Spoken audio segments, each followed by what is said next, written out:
You're there, Andy. Sorry. Hey, we're here.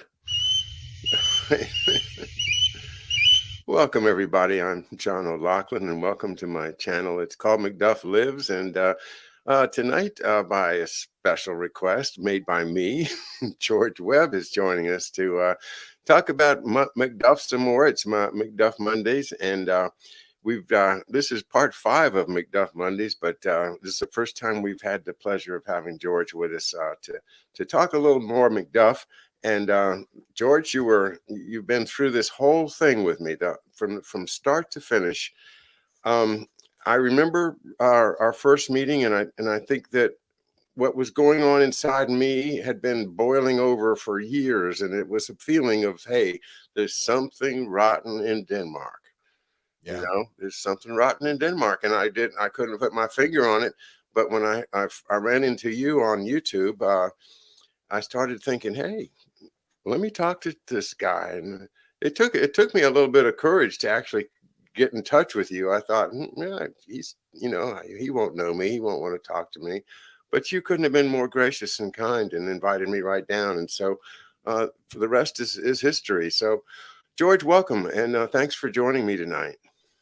Well, John, I'm really super honored to have the Garland Nixon spot. And before we get too far, I know you join me in all of our thoughts and prayers to Garland, the horrible accident that he was in, for his fast recovery. And I'm not stepping in any other reason than Garland's horrific car accident. So please, if you want to send your thoughts and prayers to Garland, he's on Twitter. Having said that, John, I was just thinking about this the other day, how we've known each other for 4.5 years, and we've been through all these research digs. It's kind of like an archaeological digs. And unlike a lot of the archaeology, you go for 10 years and you don't find anything. We got so lucky early on, and it's just been one thing after another. We found the thing with Doug Valentine and that whole thing with TDY. We found the whole Operation Shocker thing. We found the whole Oswald Ruby thing to the Warren Commission with McDuff. We then uncovered at some point along the way the Bissell thing with the Health Alteration Committee. We did the saxitoxin thing with Colby and the gun, and over again, the Q level clearance thing now is a theory that we're working on, but there's just this richness in McDuff as a vein of research that just keeps giving and giving if you put effort into it. And that's what's been so satisfying. And I'm so thankful for you to allow me to even be a part of your dad's story. Well, I couldn't be more grateful to you for what you've done. I mean, George, I was just, kind of like a deer frozen in the headlights. I didn't know what to do. I really didn't. And you put this book together, which is just, this really is a labor of love that I really appreciate. And each page has got details that you can dig into. I've tried to do the same type of thing with my book, except for the two books go together, because my book is basically me trying to give my own personal account based upon the actual historical books. And I've got a bibliography there of 2 pages long with a number of important books that put together the story of my dad's career. And these two books together tell a story. I really I'm thrilled with what we've been able to do together. I think go back even further to when we first talked about Reinhard Gehlen, and think about all the stuff that we learned since then. And now I am completely comfortable in feeling that I understand what Galen's role really was and has been, and the horrific story that the American people don't know. They just don't know about the Fort Hunt Agreement. They just don't know that our intelligence service was basically set up to cover for what Galen was doing, and to provide a way for our um, our elite corporate leaders to control Eastern Europe through stay behind armies and Operation Gladio. All of that comes now as we see the real behind the scenes look. It's all coming out of Wall Street. It's all coming out of the Rockefellers. It's driven by the financial system based around the Federal Reserve.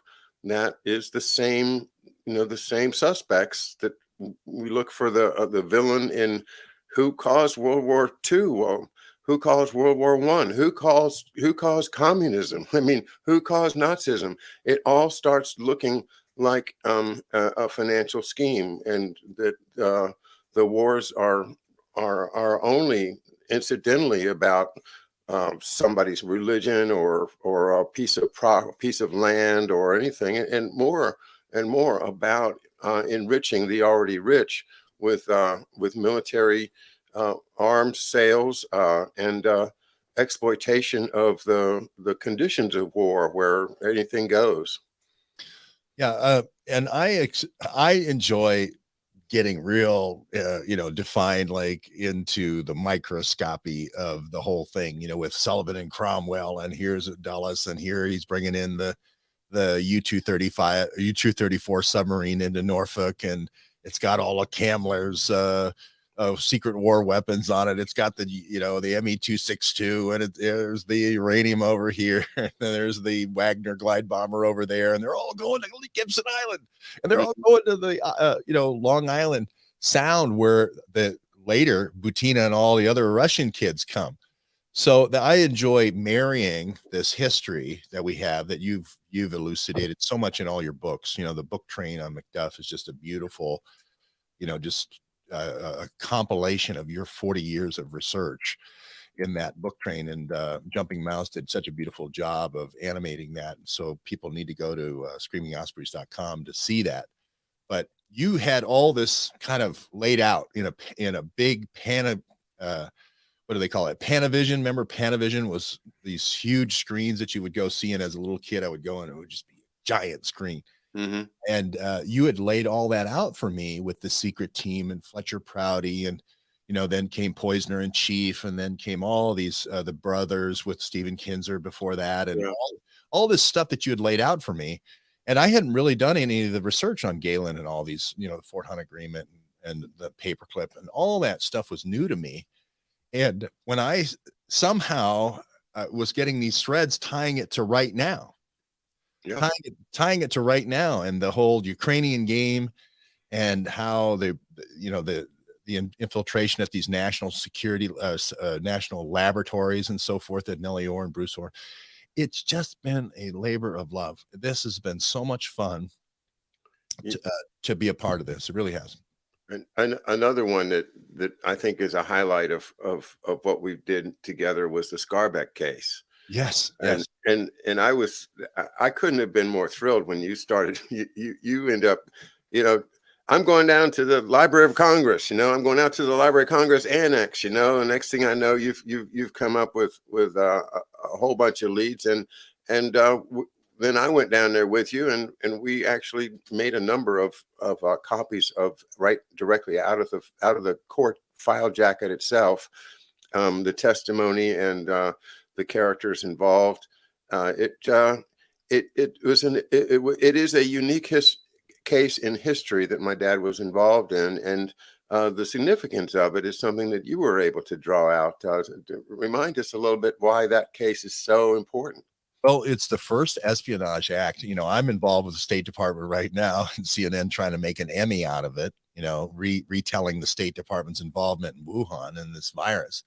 So, but go back to the Scarbeck case. That's the first case ever the Espionage Act was ever used, right? First. So McDuff and this guy named Charles M. Lyons, another FBI guy who's really a CIA guy, they're both together in Division 5, William Sullivan's Division 5. And they're going and they're researching this back door, if you will, into American war secrets, and leaking these war secrets to the Russians. So this is just, right at the edge of the Cold War. It's got all the intrigue. We were reading all the notes and people following other people and so forth. And it seems kind of like they wrote your dad kind of out of the story Yeah. a little bit, and they wrote lions in and up into the story and tried to make it about sex rather than the war secrets. But then we have all these other researchers that come into this, like Mark Kulak and Bill Taylor, and then we find out Charles Demon Lyons is down there with who? Oswald and Ruby and all the players in New Orleans. Now, how is that? That sounds like a CIA guy again, impersonating an FBI guy. And so we're just at the start of this.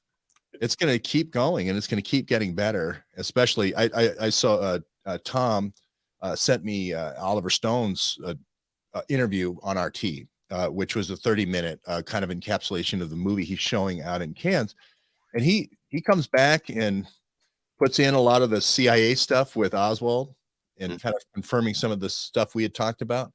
And he's talking about the declassification. He's talking about how Trump didn't declassify everything and how Biden has till October of this year to declassify the rest of this is 60-year-old stuff. How could this be national security now? The reason why it is national security now is because it exposes one Heinz Kissinger and his role in this whole thing. And, right? and I think that's going to be the key to my dad's case too. It's got to have gone through Kissinger. It just he just has his fingerprints on so many connections to my dad, especially in regard to the Sante raid and the very end of my dad's life. Yeah, Kissinger is the reason that they're still not revealing anything about Kennedy. I mean, my God, my dad's been dead for over 50 years now, and I talked to that FBI guy, and you remember what happened. This gentleman, just as nice as can be, and by the way, his opinion was that my dad was actually a more of a closer confidant to Hoover than the Division 5 guys, in that my dad was really one of the secret people that was most close to Hoover and would do the most secret things, as we know from reading his resume, where he was Hoover's top guy on Soviet stuff in the middle of the Cold War. Yeah. So now I'm not looking at my dad as a member of Division 5, but as a kind of a free agent that would be used by Hoover to whatever needs he had. And it is very, very interesting to have talked to that gentleman. I won't mention his name because he just completely dropped me like a hot potato and would not respond to a phone call or an email. This is like 2 weeks before my dad's anniversary, and he was going to make a presentation, and he was all happy about it. He was, thrilled to talk to me about my dad, and then all of a sudden, boom! The curtain came down. One day I want to try to get in touch with him and say, what happened? What spooked you? Is there something about my dad that still got, do not enter on it? Well, I have a lot of trolls, and so maybe they sent a message and said, It could easily have been one of your trolls, or one of my trolls. I have picked up one or two myself.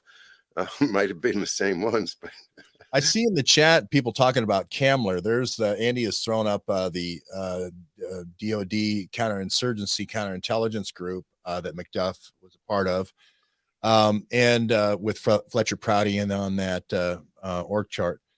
But Kamler, I saw in the chat, Kamler and Mueller, the guy was head of SS intelligence, and I want to say Reinhard Gehlen, had to be those three, and Borman, who had the money, brought that U-234 here to Norfolk, right? We're so close to all this stuff too. When I was back there, it was reach out and just you could go visit everything.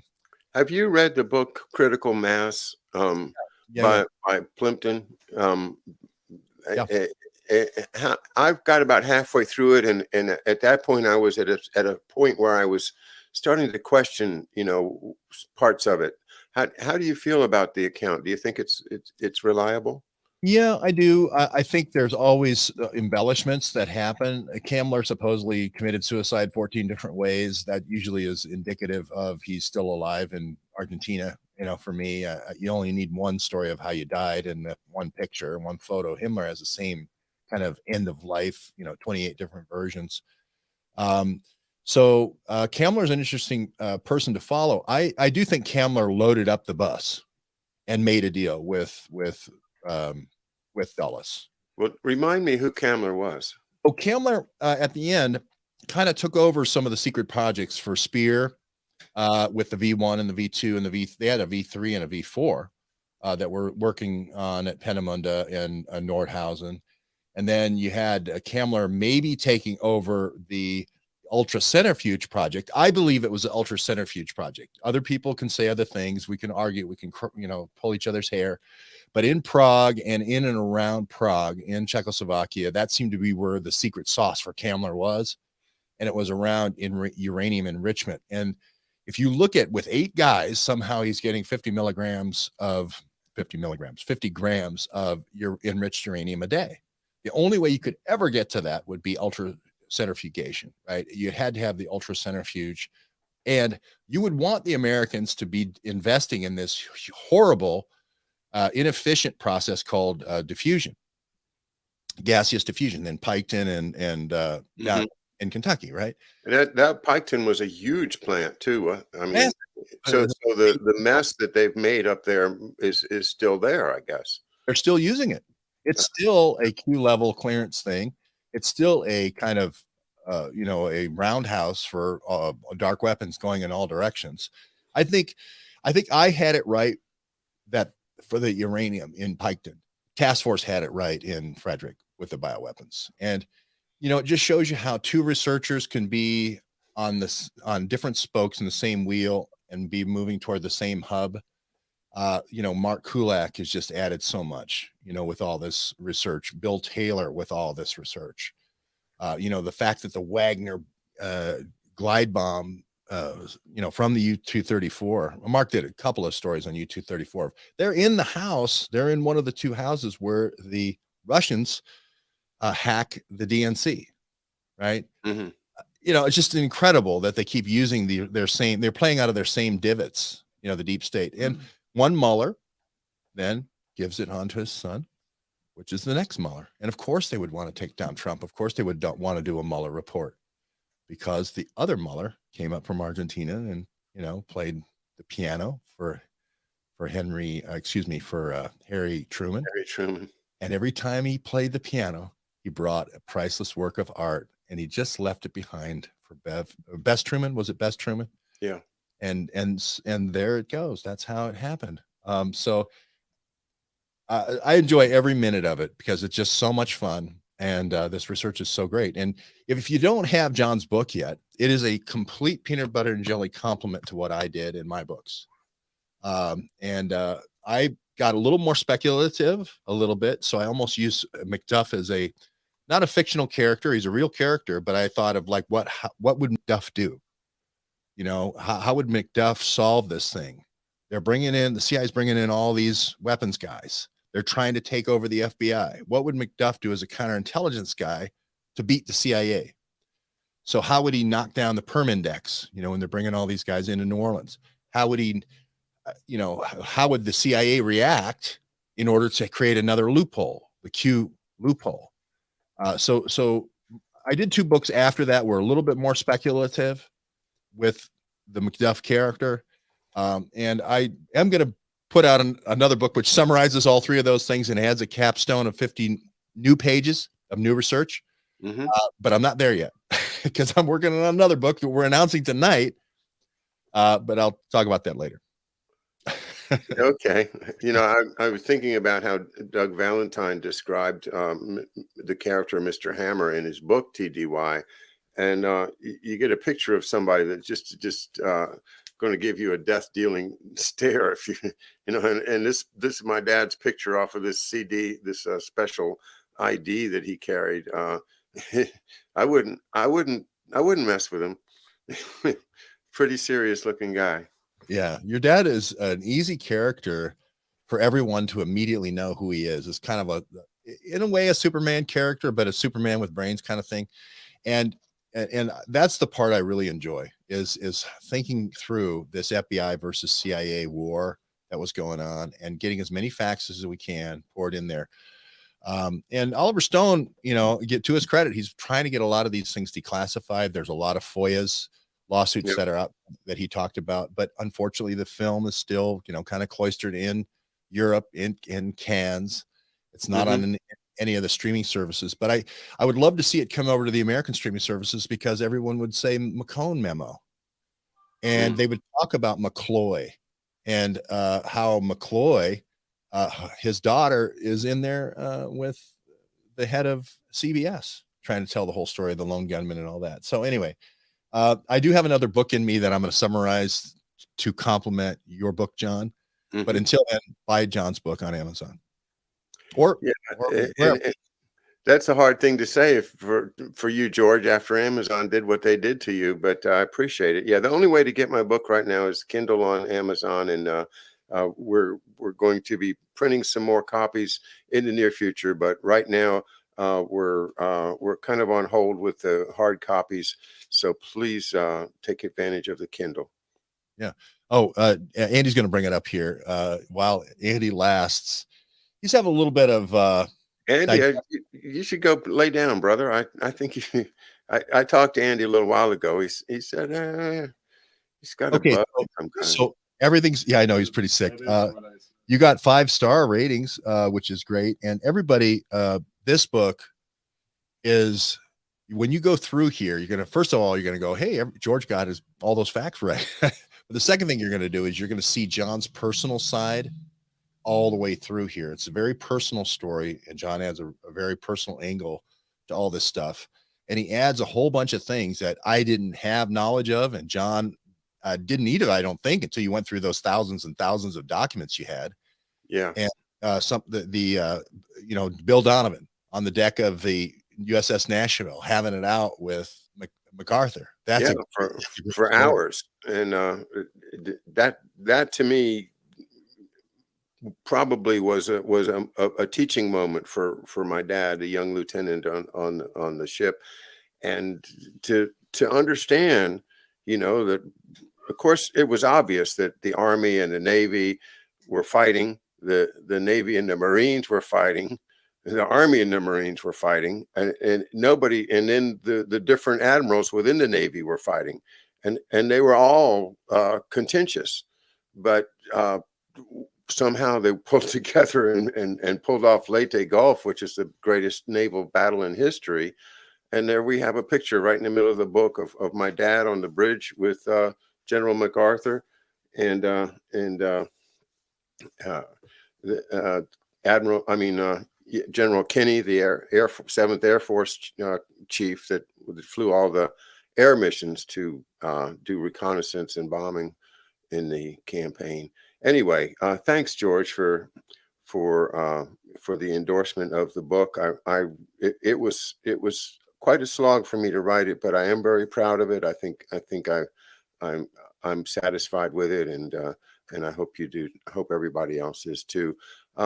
Most likely, I'm going to have to write some more, but I'm taking a break this summer and try to just let myself absorb what I've got already. Because when you do all that much research about your own father, it's like it takes like, oh, well, all this kind of fits together now. Now I start thinking about his family of origin and how his uncle John was using him as a chess piece.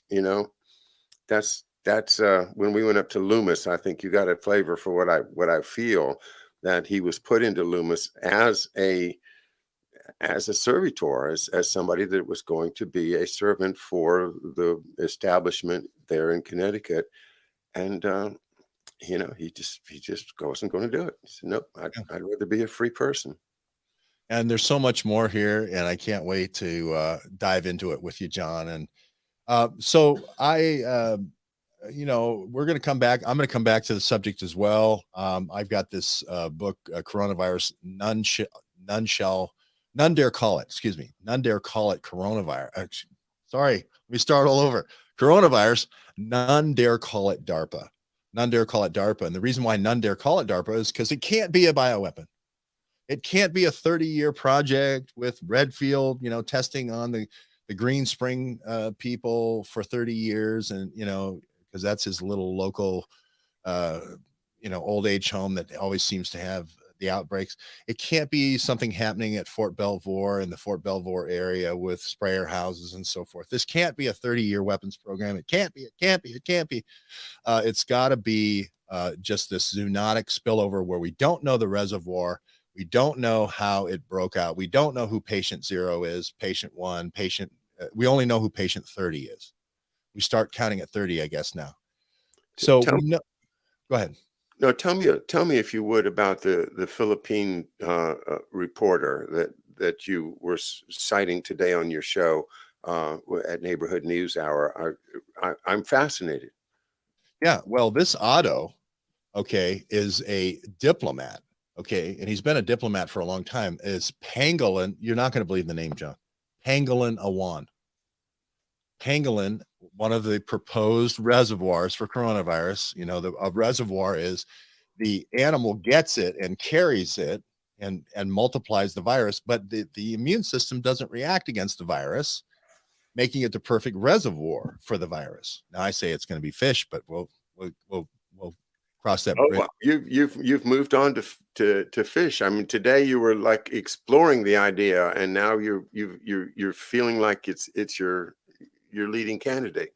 Well, bats are hard to work with. Bats. I started thinking about fish. Okay, well, let's not go there just yet. Let me do Pangolin Awan first. Yeah. So he's a diplomat. And there's Kamala Harris endorsing the book. So for all those out there who say I'm in any way right wing, the guy I'm quoting and the guy who backs up my reporting is being backed up by none other than Kamala Harris. Okay, that's how un-Trump this reporting is. It's down the middle of the fairway here. No right, no left, no hooks, no slices. This is down the middle of reporting. Now, what he said. Now, this at the bottom. This is the name of the man that is the reporter. Adolfo Quizon Palin Awan. Yeah. Pangolin Awan is not a reporter. Okay, Pangolin Awan is not a reporter. Pangolin Awan is a Philippine diplomat, and he has had different diplomatic posts with, I believe, Cambodia as well, and Vietnam and the Southeast Asian countries. So he is a diplomat, and he went to Georgetown or George Washington University. I can't remember exactly where Pangolin Awan went, but he's an easy name to remember, right? And he's up for all these awards. He says, John, I gathered all the information. This is exactly what we did on Cobb Island in March of 2020. We gathered all the information about breakouts. We laid them out on a timeline. This is exactly what he says he did. And he decided to tell the story from beginning to end. Just that simple. Gather all the information, arrange it all in order on a timeline, and then start the story at the beginning and tell it all the way through the end. Now, here's what he says that resulted in, and here's his book that came out of it. His book said the first thing wasn't December in Wuhan, where we had the outbreak. The first outbreak, and you can hear him say it for himself, is in June 12th of 2019. And it's in a place called the Green Spring Home in Springfield, Virginia. And he lives less than a kilometer from there. He lives right there. 2 days later, a letter of reprimand, goes out from the CDC. Remember Massonnier, who's heads up infectious diseases at the CDC? She's the sister of Rod Rosenstein, right? 2 days later, she sends a letter of reprimand to Fort Detrick saying, hey, you guys have done something wrong and somehow you let the virus out. 3 days after that, they shut Fort Detrick down. First time ever in history since the inception of Fort Detrick. So I'm not saying there's a causal relationship there. A proximity is not causality, but it is a bang, bang, bang story. But why does both you and the and Pangolin Awan um, give the opinion that this is the beginning of the coronavirus? Because Why? he says the virus was when he's a diplomat and he has the Chinese sent out a communique to 220 different embassies and consulates all over the world, all Okay. the different countries, and they have access to information we don't have. Based on his information, he says that the virus moved to the Fort Belvoir Community Hospital. Okay. 54, 54 people were affected, 3 people died, 54 people were hospitalized, and some of them went to the Fort Belvoir Community Hospital. At the Fort Belvoir Community Hospital, American military athletes were infected with the virus. Not my reporting. Read Otto Pangolin Wan's reporting. He focuses in on one particular State Department employee who is a Dutch female embedded officer from the Supreme Allied Commander of NATO that's on the team. And I'll tell you, it begins with a B and ends in an I. Bon Jovi. Correct. Bon Jovi. He says And Bon Jovi, he says Banana or Bon Jovi yeah. took the virus, and he names that person in the book. So, outside of me, completely independent of me, I had no idea of this person at the time. We did the same exact process he did. So it's almost like two inventors, separated by the Atlantic Ocean. They come up with the airplane on one side, we come up with it over here. Yeah. It's completely independent. He's come to the same exact conclusion that we did. And his has a lot more gravitas because he's a diplomat and he has a long career with integrity institutes and reporting and all these things, research and so forth. So is there any chance of interviewing him? Yes, we are trying. The left has had this full on, as soon as we expose this thing, the left has had this full onslaught love campaign for Pangolin Awan. They've gone over to his house. They've gone, they picked him up to promote his book. Hmm. They've taken the book off Amazon, so you can't get the book on Amazon in the United States, but it's selling like hotcakes in Europe. And I don't know how it's doing in China, but in China, they're like, hey, here's the series of events. It lays out very well with what actually happened. Yeah. Because remember, Redfield, who's the head of the CDC, so they know about this green spring deaths and mysterious influenza, right? And that people died from it, and some people died. Some people have said military officers died at Fort Belvoir as well, or military personnel died. I haven't confirmed that, but Redfield says we didn't conduct autopsies. We covered it up in the testimony. This is what causes the foreign minister to flip out. So right now, the foreign minister spokesman of China has said in a letter to the WHO, here are the 4 questions we want answered about this. Tell us about the early deaths at Green Spring. Okay. Tell us about the super spreader information that you have about Wuhan and the Wuhan games, specifically the athletes testing. Okay. Give us this information that you have. And 24 million people now, John, have signed this letter that was put out by the Communist Party's house sort of publication called Global Times. So it's a communist. It's like kind of like Pravda or TASS with the Soviet. It's state sponsored. So there's going to be a lot of people that'll just say yes and sign it because it's the communist government has said so. But 24 million people have signed this thing, saying research Fort Detrick. Search the Wuhan games as a super spreader event. Give us the results of the athletes testing and tell us about the early deaths at Green Spring in the opposite order. Those are the 4 demands of the letter. And that's where we are today. I see Andy had put up a wiki on Dr. Redfield.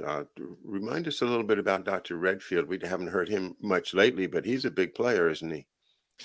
Yeah, Redfield, he was one of those guys who was, I think he was Georgetown or one of those Loyola maybe. But he was one of those guys that got involved with Fauci. early on with testing soldiers, and he got involved in promoting products that after they were tested sort of secretly or covertly outside of the FDA testing. AZT, I think people remember Mark Kulak again has done some great work talking about how Fauci pushed AZT and how he pushed away other solutions, even though AZT had more lethality than the HIV. Yeah. But he was caught falsifying information. He and Dr. Birx were the people that were recruiting the cohorts in these different military bases for this HIV stuff.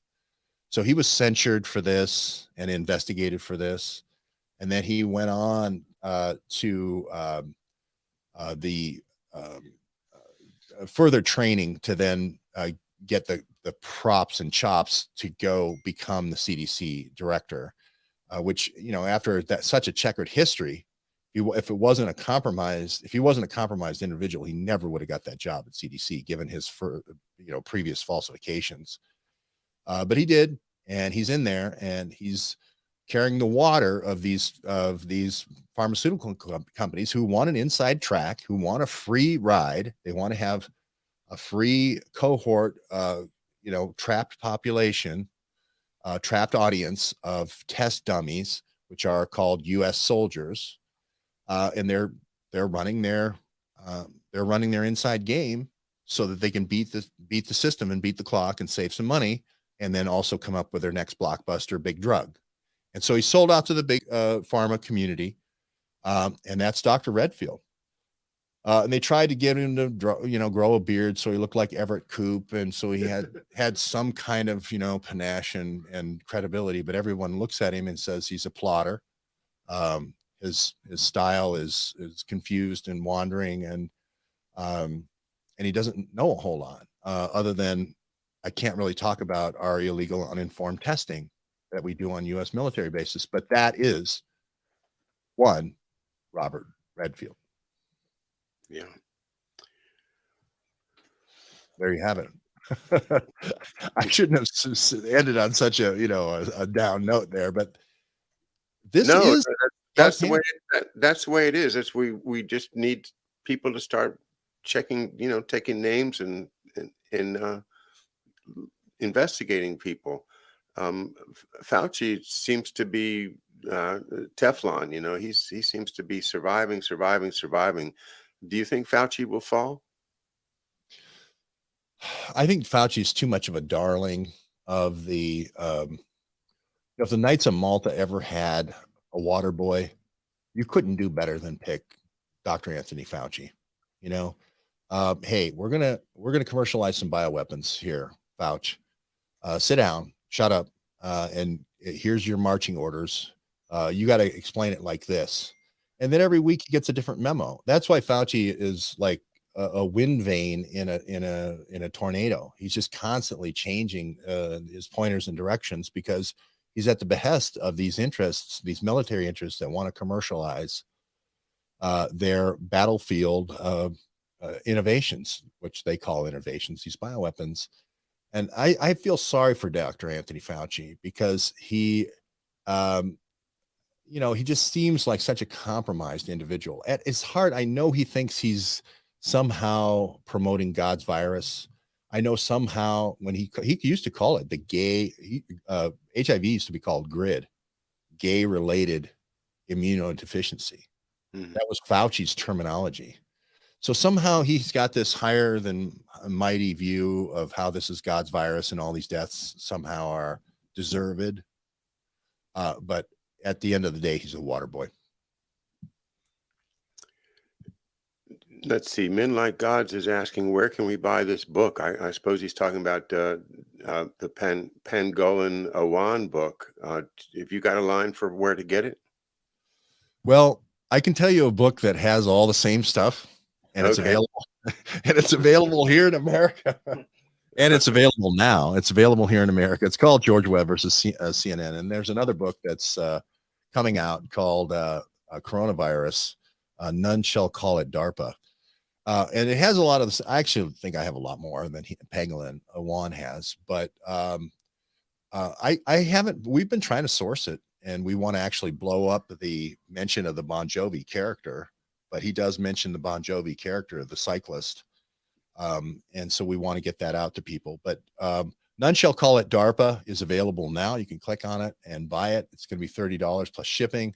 Like all the other books, John, like your book too, 8.5 by 11, beautiful color fast, beautiful photo paper, beautiful end papers with the photo prints that Andy did, all the designs, all the covers. It's a gorgeous thing.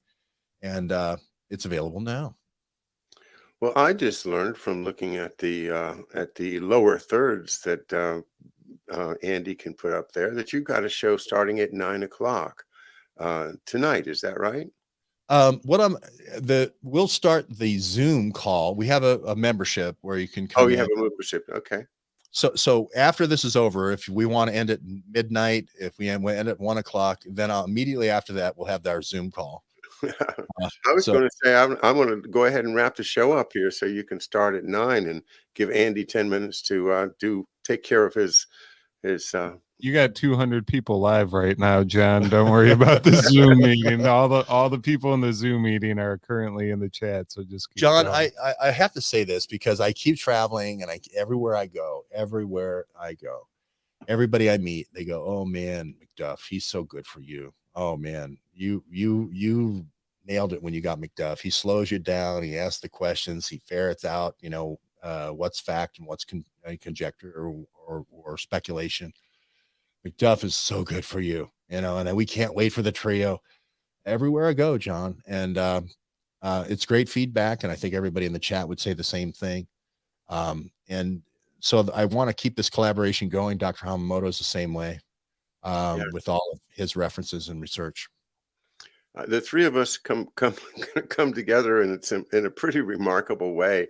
Dr. Hamamoto's material is so rich, and it's so imbued with culture and American culture and American pop culture and all the pulp books that he's read, and especially like the women's narratives, the books from all of the stuff that he is reading, not for the stories in them, but for the hyper story, the real story of how this type of shaping of our culture has been going on.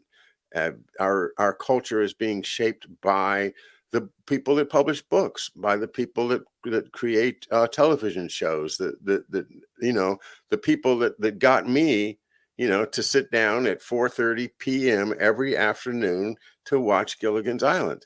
Because, if they can get me to watch Gilligan's Island and then maybe stick around for Dark Shadows, they can keep my mind occupied so I'm not thinking about what those sons of bitches are doing behind the curtain. Yeah, and if you take, thank you so much, John, for talking about creativity and culture and its propaganda value. This is Dr. Hamamoto's PhD, right? Yeah. And you take every one of those series, right? And I watched the same ones you did. You combine Gilligan's Island and Dark Shadows. The Dark Shadow is the other side of the island. That's Jeff Epstein's island, right? There's the showcase part with all the Oconus lures and the girls with high cheekbones and inviting the scientists in. But the Dark Shadows side that you don't know about Gilligan's Island, which is Haiti and St. John's, Little St. John's, is the bioweapons side.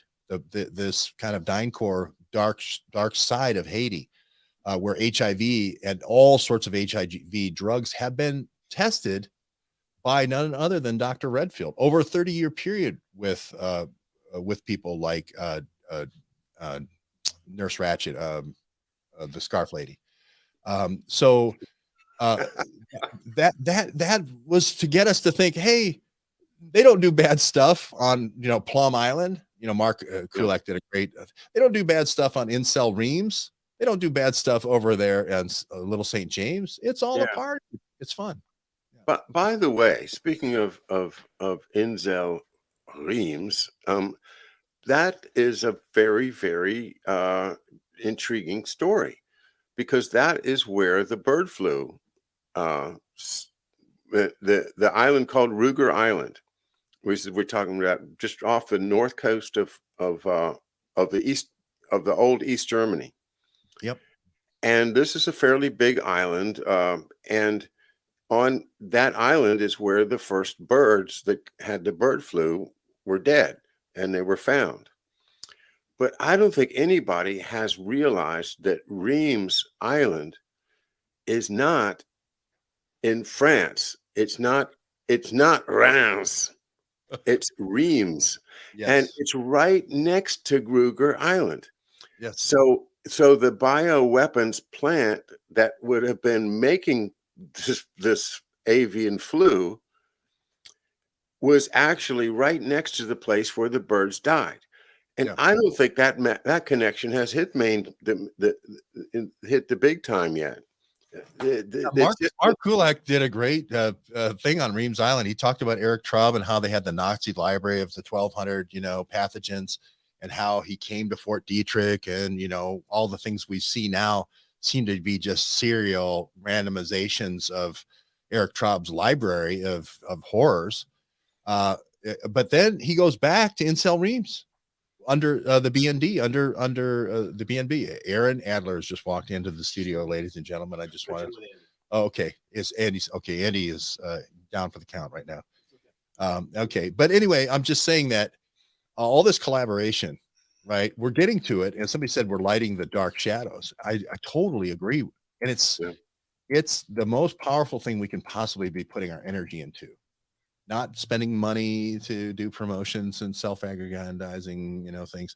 It's lighting these dark shadows is the way to win, and it's McDuff's example. And George Webb's example too. I mean, I can't imagine anybody fighting harder than you fight, George. You're an inspiration, and it was like when I started my show. I didn't start a show because I wanted to produce my own content. I wanted to make sure that when you got banned from your YouTube the very first time, and it was like, oh, that's terrible, But I said, we've got to get George's material out there to the greater world. So I started my channel, and now that was what started me. Now, of course, I'm delighted to be providing content of my own, and the amount of reading I've been starting to do. I mean, I'm reading, 5-6 books a month easy right now. And I used to, I never read at that pace, but I mean, my Patreon goes to books every month, every cent of it goes to books or bookcases. And the story that comes together when you have, if you took 3 books and correlate the names in them, you can find something out. But if you take 300 books and correlate the names in them, then something. That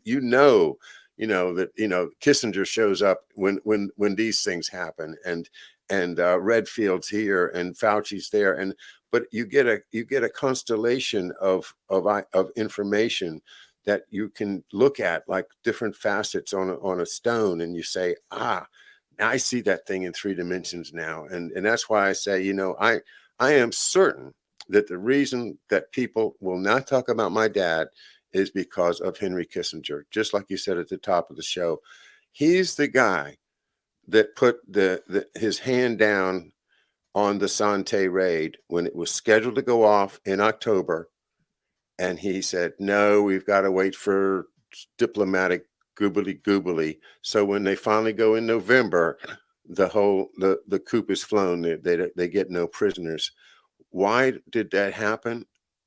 Kissinger was all over it the whole time, and he's working both sides, and that is a goddamn shame that's got to be publicized. I mean, this business with John McCain, the hero John McCain. I mean, you've cut through that. You have a stronger theory as to what was going on there, let me put it that way, than anybody else. What was really going on in those POW camps? Well, you look at Golanowski. Here's the white prince, right? The white Russian prince. He says he's the last of the Romanovs, right? Yeah. He's the one who said, here's the list of 268. Here's the ones that in this little inner circle, this I can't remember what they called the inner circle. I think it was called the inner circle, with all these white Russians from the old the holdovers from the failed revolution, or the failed white versus red fight. The Russian Civil War. Russian Civil War. Here's the inner circle, the inner intelligence circle. And he comes out and he says he comes out of hiding, right? After all these years, and lists the 268 double agents that are moving nuclear and biological secrets back and forth between the two powers to create a parity, create a never-ending Cold War. And the first person he names at the center of it all, the double agent at the center of it all, is Henry Kissinger. I didn't make that up. Read his book, right? That's in the book, and that's in the Scarbeck case. A big hunk of those people were processed through that new embassy in Warsaw. And that's the Scarbeck case. So I just know the richness that's going to come out of this. It's going to be Cambridge 5 on the English side. It's going to be the Warsaw 5 on our side. Klaus Fuchs in the middle, and all those guys, all the names, are going to be the key equalizers. Their job was to keep the East and West, in constant fear. So they kept pushing more of their national product into war. And, there's a rocket race and a mine shaft gap and a whatever bioweapons gap, et cetera, to keep this endless spiral going. And that was what Gulianowski said Kissinger was doing. That is what I think Kissinger's still doing today. And that's why Trump didn't publish any of the documents that Oliver Stone was talking about still 60 years later, because it would out Kissinger. Yeah. As long as we keep focusing on that, we're going to be right, and it's going to be great. Yeah. And I can't wait for the closure when we finally are able to prove what I've been saying about Kissinger, and in the way that he just, like you said, feeding both sides of a conflict and a conflict of world war potential, that just sharing weapons technology that should never be shared. And over and over and over again, we find that Kissinger is right there in the middle of it. I studied a lot of the background of Kissinger at Harvard, and Mr. Yandell Elliott, the teacher, the head of the government department at Harvard, for like 15 years, 20 years, when my dad was there, as well as later when Kissinger was there. And he was a Oxford scholar himself, a British Rhodes guy. And so what he does, though, is he ties together the old New England wealth with the old wealth of the South, because he's coming from Tennessee, and he represents the Tennessee Templars, or the agrarians, as they called themselves, or the fugitive poets. But what he really is a proponent of the British imperial system of turning us back into basically farmers and serfs and workers for the big empire. That is incredible, that an institution that we respect so much as Harvard would have been run on the lines of that British Empire, which is the enemy and always has been the enemy of the real American nation. Our founding fathers would have been appalled to find Harvard the home of this infiltration of British philosophy that cast such a long shadow with the Henry Kissinger and all of his people, from Brzezinski and on down the line. This all comes from that same unfortunate, sick British Empire that we had to fight against in 1776, and doggone it, we may have to do it again, George. I agree. And we're having the whiskey. I was just in Carlisle. We're just having the whiskey rebellion again. Remember, Washington is the first and only president to take arms against his own people because he wanted to protect his own whiskey profits. But let's not say anything against Washington here. I do want to end on a happy note, though. You talked about earlier sitcoms in the 60s, and I think immediately of I Dream of Jeannie. Remember what that was about? Don't fear those Nazi missile guys coming into the beaches of Florida. Mm-hmm. Think about it like, the rockets aren't for eviscerating your home and your family and everything, think about it like it may go to a remote island somewhere, and you may come back with a beautiful genie. So just kind of put your mind on hold and don't think about Klaus Schwab or now and then. Don't think about Werner von Braun and all the Nazi paper clippers. Just sit back and imagine you're going to get a beautiful genie. Well, that's funny, George, because I remember Barbara Eden, and I remember the show, and I remember her, doing that little thing with her, with her shaking her nose or whatever it was. But I don't remember any of the plots. It was always, but man, I was about 14. my mother will be home soon, and and he would always, Darren would always say, well, you can't use your magic, and then he would always get into some Major Healy would always come over, and he would be looking around the house and having his suspicions, and then he would they'd have to go have the meeting in the kitchen. Every show was this show that I'm describing. Oh, just this one time, Jeannie, you can do your magic, to convince Mr. Healy, make an elephant appear out in the front yard so that Major Healy will go out in the front yard and you won't see the rhino that's in the kitchen, Yeah. And that was how they did it. And you go down the track with Star Wars, Star Trek, all these popular culture, Dr. Hamamoto talks about it, were just distractions, big time distractions away from what was really happening, which was the government was being, infiltrated and undermined. But they'll put a little bit of a hint in there, like that picture. Put the picture back up there. Look up in the upper left. What do you see there? The genie, the bottle, and coming out of the bottle is the smoky stuff, the sylph.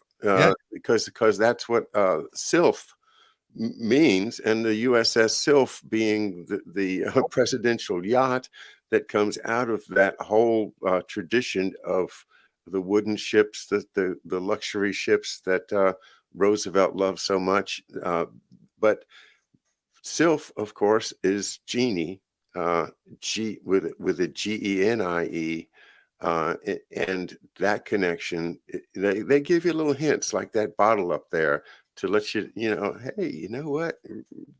You kids are going to enjoy this show, but there's a little pre-programming that's going to be in there that, one day you'll think, oh yeah, that sounds like fun. Maybe I'll try some of that fentanyl. That could be good. Yeah, exactly. 93,000 and counting. Corky Goss thinks I had it in for Jeannie. I don't think I had any all boy. You were too young. She was my girl, George. I was like 7. I hadn't had. Yeah. I was 14. I'm telling you, it's a big difference. Yeah, I was 7. I was thinking like, gosh, that's really neat. That rocket is really neat. I was building the rockets. So anyway, they did.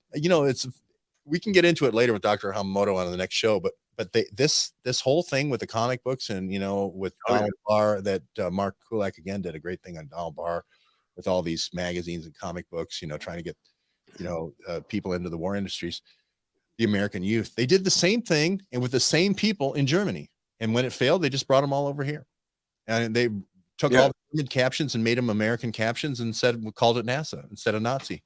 And so Isaac Asimov is another perfect example of they write these freaky science fiction stories, but really these are pre-programming you to anticipate a future that's going to look like a book like Caves of Steel, where everybody lives in these cities with no trees, and it's awful, but somehow they like it. They're fine. We've been groomed to accept a nightmare of a future if we don't break out of this psyop that they've planted on us for all of our lives. Well, John, I don't know anybody who turns it around better than you, takes their own propaganda and feeds it right back at them, and knocks down the false narratives. And I want to say, for one, thank you very much for letting me participate with you tonight in your show. And again, I want to call out to Garland, if you're watching, that all our thoughts and prayers are with you, buddy, and get better soon. Yeah, Garland has been a terrific addition to our studies, and what, of course, on his own right, he's a towering figure in journalism for a long time, and somebody that tells it like it is. He's very active on Twitter, and I think he's recovering well. But certainly we keep him in our thoughts. All right, everybody. George, really grateful to you. Thanks for joining me tonight. Thank you, John. It's great. And for all our Zoomers, come Zoom with me. Zoom, join the club. It's $10 a month. You get to Zoom with everybody. And we're going to talk about group writing and collaboration for writing the next book. Thanks, John. All right. Thanks.